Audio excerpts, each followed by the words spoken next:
One of my favorite characters ever on TV is from the show Seinfeld. His name's George Costanza, and George had many irritating traits, but one of his most irritating ones is he was constantly offering unsolicited, unwanted advice to professionals on how to do their jobs. So he'd go up to a TV executive or an actor and tell them an idea for a new plot line, or he'd go up to a professional baseball player and tell him how to better hit a baseball. Somehow, for some reason, he didn't realize how annoying and unwanted that advice was. None of us likes to receive unwanted advice like that, but I wonder sometimes if our prayer lives don't look a little bit like that to God. And it isn't that God doesn't want us to offer requests to Him. In fact, He encourages that and commands it. But it's important for us, for our own mental health, to make sure we understand who's in charge and why. Sometimes our prayer lives look a little bit more like trying to bend God to get Him to hop on board and sell Him on our plan for our lives. That's not what prayer is supposed to be. Prayer is designed to be shaping our hearts to hop on board with God's plan for our lives.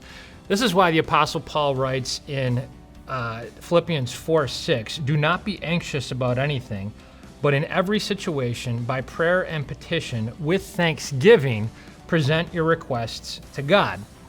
Now you might say, I've tried that. I've tried prayer, and I'm just as anxious as I've ever been. I'm just as stressed out as I've ever been. Well, maybe, but here's the thing. Are you doing it the right way? Are you praying with thanksgiving?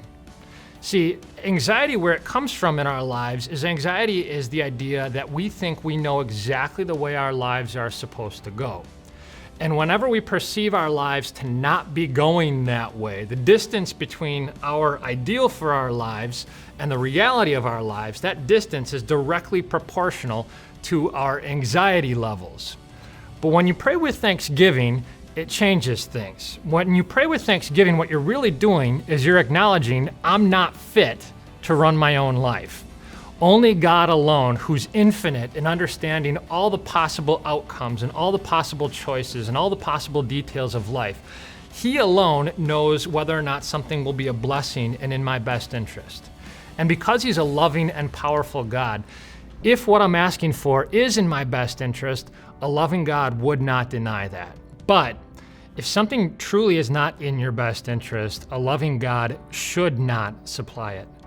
Pray with thanksgiving, and I guarantee this will help calm some of the inevitable stressors of life.